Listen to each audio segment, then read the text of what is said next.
তো আমরা আজকে আবার এসেছি, আমরা 2022-এর এসটিজিটি।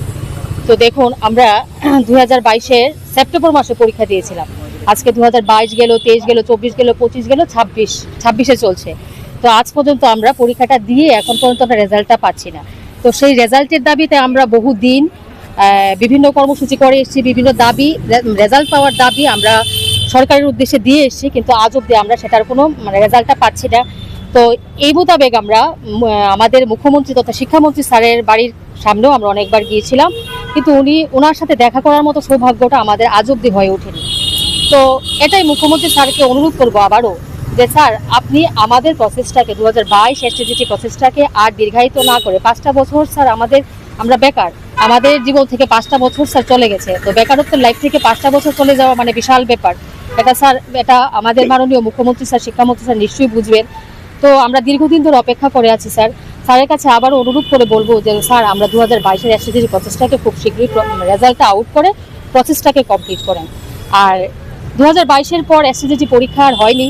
তো এবার 26-এ পরীক্ষা হয়েছে একটা 2000 এসটিজিটির 700 পোস্টের এগেনস্টে। তো এটার মধ্যে আমাদের 2022-এর যে ক্যান্ডিডেটগুলি ছিল এর মধ্যে অনেকেই দীর্ঘসূত্রিতায় বাধা পড়ে গেছে, যার জন্য এই পরীক্ষাটার মধ্যে অনেকেই বসতে পারেনি, তাদের জীবনটা খুব অসহায়ত্বর মধ্যে পড়ে গেছে। তো আজ 2022-এর যদি রেজাল্টটা দেয়, এটার মধ্যে হয়তো বা অনেকেই এটার মধ্যে রিক্রুটমেন্ট হয়ে যাবে। তো স্যারের কাছে বলবো ওদের জীবনটাকে নষ্ট না করে 22-এর পরীক্ষার রেজাল্টটা দিয়ে অতি সত্বর জন্য প্রসেসটাকে রিক্রুটমেন্ট করে। আর যদি বিধানসভার মধ্যে আমাদের মুখ্যমন্ত্রী স্যার একসময় একটা কথা বলেছিলেন যে এটার মধ্যে নাকি নোটিফিকেশনে কীরকম একটা সমস্যার কথা উনি উল্লেখ করেছিলেন।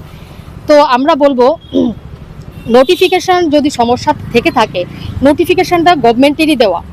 তো নোটিফিকেশনটা গভর্নমেন্টের দেওয়া, সমস্যার সমাধান হয় না এরকম কোনো কিছু নেই, যে কোনো সমস্যারই সমাধান হয়। তার মধ্যে আমরা ত্রিপুরাতে ডাবল ইঞ্জিন সরকার গঠন করেছি, তো কেন সমস্যার সমাধানটা হবে না? নিশ্চয়ই হবে। সরকার যদি চায়, তাহলে মুখ্যমন্ত্রী স্যার যদি চায়, নিশ্চয়ই সমস্যাটা সমাধান করতে পারেন। তো আমরা এটাই স্যারের কাছে আবার অনুরোধ করবো, যার স্যার আমাদের 2022-এর এসটিজিটি প্রসেসটাকে স্যার আর দীর্ঘায়িত না করে, এটাকে আর হ্যাং করে না রেখে আমাদের জীবনটাকে এখন একটু কী বলবো, যেন আমাদের জীবনটা ভালো হয়, তার জন্য রেজাল্টটাকে প্রসেসটাকে কমপ্লিট করে আমাদের নিয়োগ নীতিটা সম্পন্ন করুন। তো এটাই আমাদের বলার ছিল। আর আজকে আমরা অনেকদিন পর আবার এসছি গ্যাদারিং করার জন্য, এটাই বার্তা দেওয়ার জন্য যে আমরা তো 2022-এর লাইফটা হ্যাং হয়ে আছে, আজকে 5টা বছর ধরে আমরা এভাবে ঝুলন্ত অবস্থায় আছি। তো তার জন্য এটাকে দেখে এবং আমাদের নিয়োগ নীতিটাকে সম্পন্ন করুন। এক্সিট ফিগার কত আছে আপনাদের? এক্সিট ফিগার, এটা পরীক্ষাটা হয়েছিল 230 পোস্টের এগেনস্টে। তো 230 পোস্টের এগেনস্টে পরীক্ষাটা হয়েছিল, তো ওটা রেজাল্টটা তো আজ অব্দি দেওয়া হয়নি। পোস্টটা ছিল 230। তো এটাই যেন আমাদের প্রসেসটা কমপ্লিট করে, এটা স্যারের কাছে আমাদের অনুরোধ থাকবে, এটাই আমরা চাইবো। ঠিক আছে। ভাই হেলমেট।